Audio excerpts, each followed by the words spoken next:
जय जगन्नाथ नमस्कार। आसतु नजर पकेबा आज मयूरभंज जिलार टॉप न्यूज अपडेट कौन सब रही किंतु ता पूर्व आपण मानक गोटे अनुरोध भिडियोटी को शेष पर्यंत देखि आपणकर सुचिंतित मतामत दिंतु एवं भिडियोटी को लाइक करूँ। आज प्रथम खबर बारिपदा सहर विभिन्न स्थान में बन्या परिस्थिति सृष्टि बुढ़ाबलंग नदी जलस्तर वृद्धि। गत शनिवार अपराह 5टारू सकाळ जाए लगाण वर्षा होता बेले बारिपदा सहर विभिन्न स्थान में सकाळ प्राय 9 घटिका समय जराली सराली नदी निकटवर्ती अंचल घर बस्तीगुड़िक पानी पशि जाइथिबार दृश्य देखा मिली। सेपटे शिमिलीपाल अभयारण्यर उपरमुंडे लगाण वर्षा होइथिबारु बुढ़ाबलंग जलस्तर वृद्धि पाउथवा देखा मिली। सेपटे जिला प्रशासन एने सब प्रकार दृष्टि रखिथिबार जଣାपड़ी। परवर्ती खबर लघुचाप जनित लगाण वर्षा मयूरभंज जिलार विभिन्न नदी जलस्तर बढ़िथिबा बेले संभाव्य बन्या परिस्थिति समीक्षा रविवार अपराह 1:30 बेतनडी ब्लॉक अधीन नाखरापलठारे बुढ़ाबलंग नदीर जलस्तर देखा सहित स्थिति समीक्षा कले मान्यवर लोकप्रिय विधायक सनातन बिजुली और मयूरभंज जिलापाल हेमकांत सहे। लघुचाप जनित लगाण वर्षा मयूरभंज जिलार हाल बेहाल हो पड़ा बेले जिलार विभिन्न नदी नालर जलस्तर बढ़िथिबा देखा मिली। एपटे जिलार विभिन्न छोट बड़ नदीर केतेक स्थान उछुली बन्या परिस्थिति सृष्टि होउथिबारु देखा मिली। जिला प्रशासन पक्षर अधिकारी मानकु अलर्ट रहिबाकु कहा जाउथवा बेले रविवार मानवर विधायक श्रीजुक्त बिजुली एवं मयूरभंज जिलापाल हेमकांत सहे बैसिंगा थाना अधीन नाखराठारे बुढ़ाबलंग नदीर जलस्तर समीक्षा करने समय बेतनडी बीडीओ गगन बिहारी बेहरा, अतिरिक्त तहसीलदार ईश्वर चंद्र राणा, रेवेन्यू सुपरभाइजर जगन्नाथ सिंह समेत बड़साई तहसीलदार करुणाकर दिंदा एवं अन्यान्य अधिकारी एवं कर्मचारी प्रमुख उपस्थित रही देखा मिलता।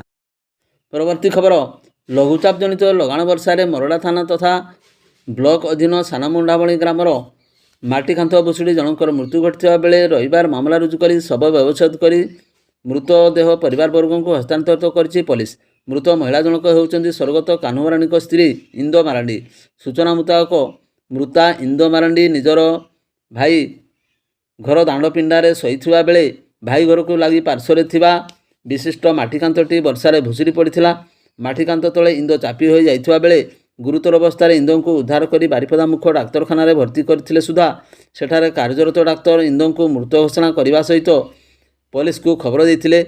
एने मरड़ा पुलिस एक अपमृत्यु मामला रुजु कर मृतदेह जबतपूर्वक शव व्यवच्छेद पर अपराह्न मृतदेह परिवार वर्ग को हस्तांतरित करथिले। तेबे एही माटीकांथ भुशुड़ीबा फल इंदोंकर मृत्यु होइथिबा बेले अन्य जणे मध्य आहत होइथिबा जଣାपड़ी। परवर्ती खबर बड़साई थाना अधीन बेलपालठारे बुढ़ाबलंग नदी जलस्तर वृद्धि बड़साई ब्लॉक पर अड्राफ्ट मुतयन। प्रशासन पक्षर तलिया अंचल लोकों सतर्क कराई। लघुचाप जनित लगाण वर्षा सांकु शिमिलीपाल उपरमुंडे प्रबलरू अति प्रबल वर्षा सांकु बुढ़ाबलंग जलस्तर बढ़िबारे लागिछि। संभाव्य बन्या परिस्थिति देखि मयूरभंज जिलापाल बुढ़ाबलंग नदीर तलस्तर देखि फेरिछन्ति। ब्लॉक प्रशासन को अलर्ट रहिबाकु जिलापाल निर्देश दैछन्ति। बड़साई ब्लॉक पर अड्राफ्ट टीम मुतयन करा जायथिबा बेले प्रशासन पक्षर समस्त को अलर्ट रखा जायछि। रविवार दिन तमाम नदीर जलस्तर बढ़ी चलता बेले अपराह्न जलस्तर सामान्य स्थिरता देखा मिलता। संभाव्य बन्या परिस्थिति को दृष्टि रखी समस्त स्कूल अंगनवाड़ी और शिक्षानुष्ठान को बंद रखा सरकार निर्देश देते। परवर्ती खबर 8 नंबर जातीय राजपथ आग्रिया हनुमान मंदिर ठारे शनिवार अपराह्न 4:30 बेले एक द्रुतगामी पिकअप भ्यान धक्का स्कूटी आरोही 2 जन महिला गुरुतर आहत होती। सूचना मुताबक ओडी 11Y9274 नंबर विशिष्ट स्कूटी जोगे बारिपदा तकतपुर अंचल सत्यम पंडा स्त्री पुष्पलता नायक एवं हिमांशु शेखर दास स्त्री पंकजिनी दास बेतनडी अभिमुखा आसुवा समय एक द्रुतगामी पिकअप भ्यान आग्रिया हनुमान मंदिर ठारे सेमानकु धक्का दे चंपट मारथिला। दुर्घटना 2 जन महिला गुरुतर आहत होइथिबा बेले खबर पाई आग्रिया बीणापाणी युवक संघर कर्मकर्ता माने रक्ताक्त अवस्था पड़ता 2 महिला को उद्धार कर बेतनडी डाक्तरखाना भर्ती करथिले। दुर्घटना पुष्पलता डाहाण हाथर कनिष्ठ आंगुली छिंडी हाथ पापुली ठारू संपूर्ण विच्छिन्न हो जाइथिला। प्राथमिक चिकित्सा पर 2 गुरुतर को संगे संगे बारिपदा जिला मुख्य डाक्तरखाना को स्थानांतरित करा जायछि। परवर्ती खबर बैसिंगा बजार अंचल गोटे राति 2टी बाइक चोरी नहीं रविवार राति 8:30 समय मामला रुजु कर तदंत आरंभ कला बैसिंगा पुलिस।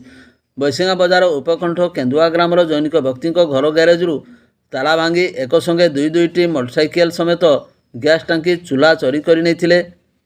କେନ୍ଦୁଆ ଗ୍ରାମର ସତ୍ୟସୁନ୍ଦର ନାୟକଙ୍କ ଅଭିଯୋଗ ମୁତାବକ ତାଙ୍କ ଗ୍ୟାରେଜରେ ଥିବା ନିଜର ଅଡି 11 AF 6483 ନମ୍ବର ବିଶିଷ୍ଟ ମୋଟରସାଇକେଲ ସମେତ ତାଙ୍କର ବାପାଙ୍କ OR 11K 5358 ନମ୍ବର ବିଶିଷ୍ଟ ଅନ୍ୟ ଏକ ମୋଟରସାଇକେଲକୁ ଏକସଙ୍ଗେ ତାଲା ଭାଙ୍ଗି ଚୋରି କରି ନେଇଯାଇଥିଲେ।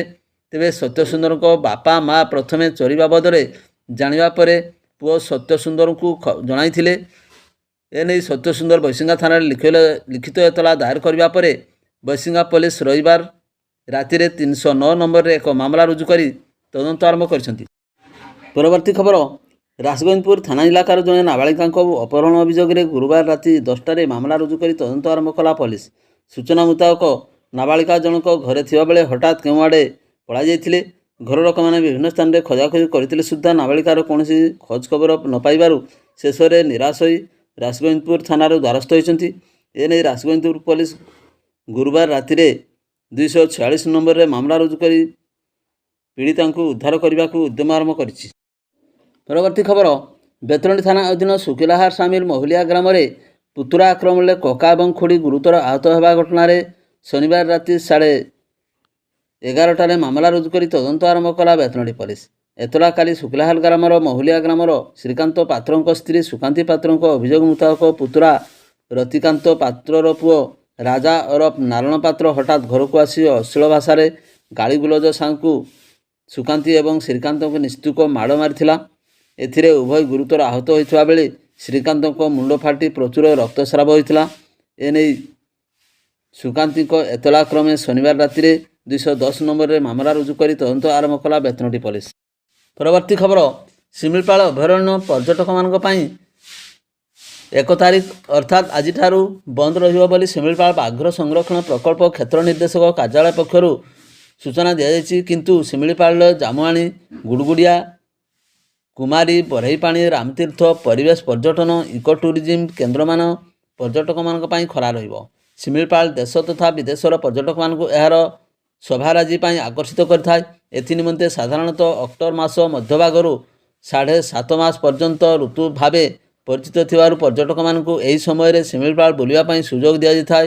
ତେବେ ଶିମିଳିପାଳର ରାସ୍ତାଘାଟ ବର୍ଷା ଦିନେ ଅନୁକୂଳ ରହୁନଥିବାରୁ ବର୍ଷା ଋତୁ ଆରମ୍ଭଠାରୁ ବର୍ଷା ଋତୁ ଶେଷ ପର୍ଯ୍ୟନ୍ତ ପ୍ରତିବର୍ଷ ସାଧାରଣତଃ 4.5 ମାସ ପାଇଁ ପର୍ଯ୍ୟଟକମାନଙ୍କ ପାଇଁ ପ୍ରବେଶ ଉପରେ କଟକଣା ଜାରି କରିବା ସହିତ ପ୍ରବେଶ ଅନୁମତି ଦିଆଯାଇନଥାଏ।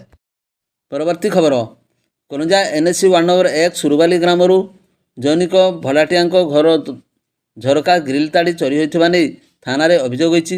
ଶିମିଳିପାଳ ବନାଞ୍ଚଳ ଫାର୍ମାସିଷ୍ଟ ଭାବେ କାର୍ଯ୍ୟ କରୁଥିବା ଦେବାଶିଷ ସାହୁ କରଞ୍ଜା କନଭେଣ୍ଟ ସ୍କୁଲରେ 2 ଛୁଆଙ୍କୁ ପାଠ ପଢ଼ାଉଥିବା ହେତୁ ସୁରୁବାଲିରେ ଭଡ଼ା ନେଇ ସସ୍ତ୍ରୀକ ରହୁଥିଲେ। ପ୍ରତ୍ୟହ ଦେବାଶିଷ ଶିମିଳିପାଳ ଅଞ୍ଚଳକୁ କାର୍ଯ୍ୟରେ ଯାଉଥିବା ବେଳେ ଘରେ ସ୍ତ୍ରୀ ସଙ୍ଗୀତା ସାହୁ ପିଲାଦ୍ୱୟ ରହୁଥିଲେ।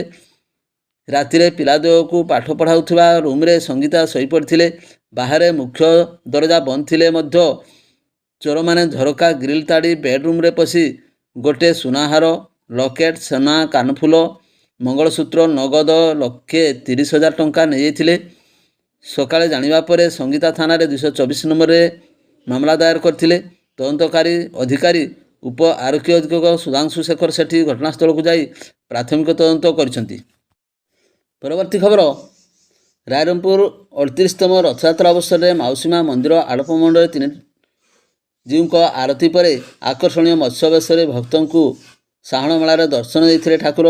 ସନ୍ଧ୍ୟାରେ ରଥଯାତ୍ରା ସବ୍ କମିଟି ପକ୍ଷରୁ ଆୟୋଜିତ ଭଜନ ସମାରୋହ କାର୍ଯ୍ୟକ୍ରମରେ ଓଡ଼ିଶାର ସ୍ୱନାମଧନ୍ୟ ଗାୟକ ପ୍ରଶାନ୍ତ ପାଢ଼ୀ ଓ ଗାୟିକା ମାନସୀ ପାତ୍ର ତଥା ପ୍ରଭୁଦେବ ଏବଂ ଶୁଭ୍ରଜ୍ୟୋତି ସୁମଧୁର ଭଜନ ପରିବେଷଣ କରିଥିଲେ। ମଞ୍ଚରେ ଲୋକସଭା ସାଂସଦ ନବଚରଣ ମାଝୀ, ବିଧାୟକ ଜଲେନ ନାୟକ, ନବୀନ ରାମ କଳାକାରମାନଙ୍କୁ ପୁଷ୍ପଗୁଚ୍ଛ ଉତ୍ତରୀୟ ଦେଇ ସମ୍ବର୍ଦ୍ଧନା ପ୍ରଦାନ କରିଥିଲେ। ବହୁ ସଂଖ୍ୟାରେ ଜଗନ୍ନାଥ ପ୍ରେମୀ ଭକ୍ତ ଏହି ଭଜନ କାର୍ଯ୍ୟକ୍ରମ ଉପଭୋଗ କରିଥିଲେ। ସବ୍ କମିଟି ପକ୍ଷରୁ ଦିନବେଳା ଖେଚୁଡ଼ି, ତରକାରୀ ଏବଂ ସନ୍ଧ୍ୟାରେ ସୁସ୍ୱାଦୁ କ୍ଷୀରି, ମାଲପୁଆ ଭୋଗ ବିକ୍ରୟ କରାଯାଇଥିଲା। ଭିଡ଼ିଓଟିକୁ ଶେଷ ପର୍ଯ୍ୟନ୍ତ ଦେଖିଥିବାରୁ ଆପଣଙ୍କୁ ଅଶେଷ ଧନ୍ୟବାଦ।